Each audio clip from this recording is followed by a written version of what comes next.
GBC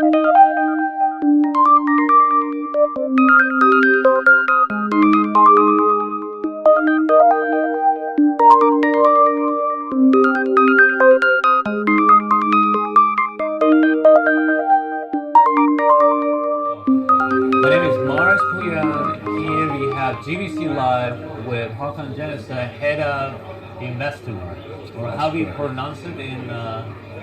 You can say INVESTINOR. INVESTINOR.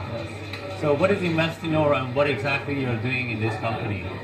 INVESTINOR is the biggest venture capital fund with a focus on Norway. Perfect. It's around $500 million US. We have 45 portfolio companies. 45. And we're wholly owned by the Norwegian government, so we're part of the Norwegian government asset management. Nice. So you probably know our sister fund, the Norwegian Oil Fund, which is about $1 trillion. Nice. And there's also a private equity fund, but we are the only active direct investor in Norway from the government side. Perfect. So this fund actually goes only for Norway and or for Nordic region? How it is? No, our fund, the companies we invest in, they need to have, let's say, a strong connection to Norway.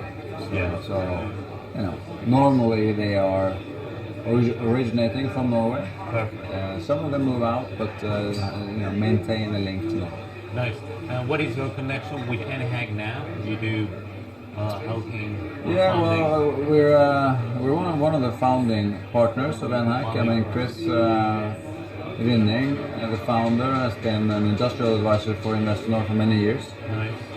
And we were here together on the delegation with the Norwegian Prime Minister and many of the cabinet members here in the spring. Nice. Together with Chris, and that's where we basically unveiled nHack. Nice. So we are both a supporter in terms of mentoring of portfolio companies in nHack, and we can also match investments done by the nHack fund in early stage, basically as for us to allocate them into our sort of an early stage portfolio we have, where we pick some of the best early stage companies we see, to be able to follow them over time and invest more when they mature. Perfect. So now you're moving in China. Is because of nHack or totally was a policy of your fund? Well, we saw early on, and I assumed this position a little over a year ago. Nice. And it was easy to see that, you know, going forward, all our portfolio companies basically need to have an active relationship to China as one of the main engines in the global economy. Yeah. So either a company in our portfolio will have a need for the market access in China, or a need for a supply chain related to China, or they could benefit from Chinese capital. Nice. So the first question was how do we make that happen in a good way? Yeah. For now, we did two things. We joined sort of the nHack family and engaged actively in that. Nice. And we also made a separate cooperation agreement with China Equity Group and John Liu, who's here today. John Liu, And we're actively looking at and doing transactions cross-border together with China Equity. Nice. And then, today we have created relationships with 3-4 other funds. Nice.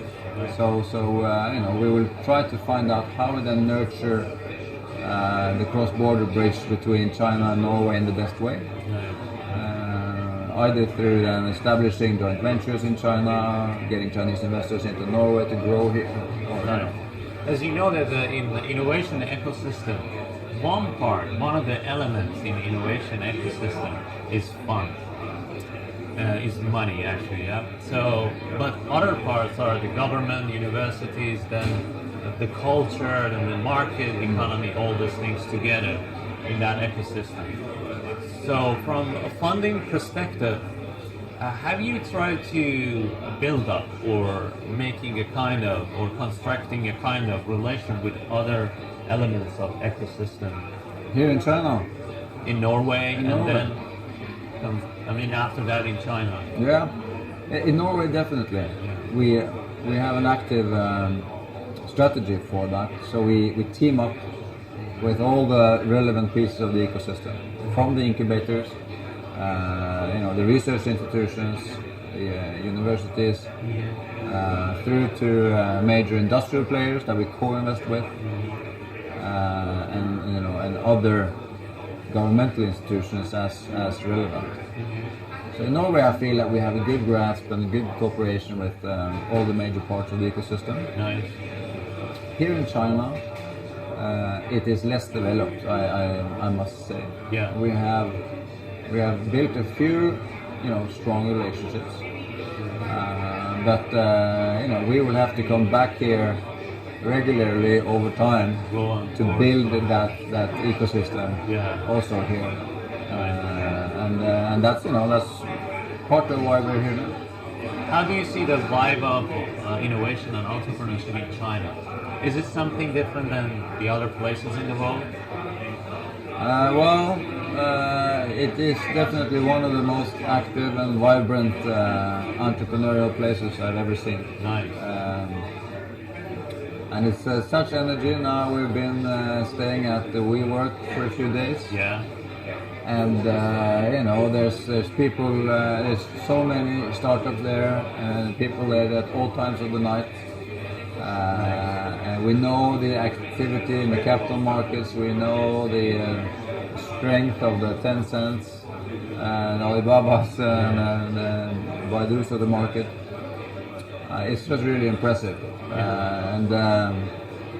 it's basically head to head with Silicon Valley now in terms of unicorns, right? Yeah, so exactly. It's very impressive. So perfect. As Norway is a country of oil and gas as well, we don't have gas. It's all about oil. No, it's a lot of gas as well. Oil and gas. Oil and gas. So perfect. So we heard, or we can see the statistics that there's a good big fund are going on in the economy. So the thing is, how you want to turn the capital that you have now to a kind of massive innovation system. You only focus on Norway and China, or you have plans to other? No. We actively nurture London. We go to Silicon Valley. Nice. For now, we have been less to Germany and France, but we need to be active towards the key funds there as well. In Berlin, Berlin is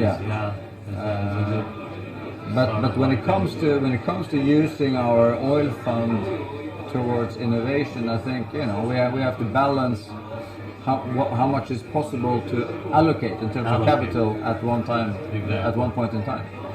So we have to build the different pieces of the ecosystem a bit in harmony. So we're building the deal flow generators, the pre-seed. That has been built over years, so that's looking more better and better. Nice. In our end of the market, the venture, we still have work to do to build that ecosystem.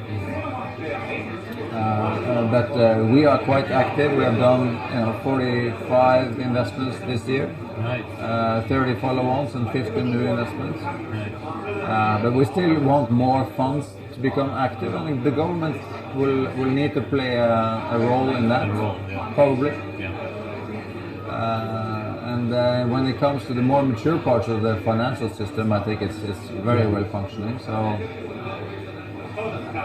all in all, I do think we have an efficient way of turning the oil wealth into innovation, into new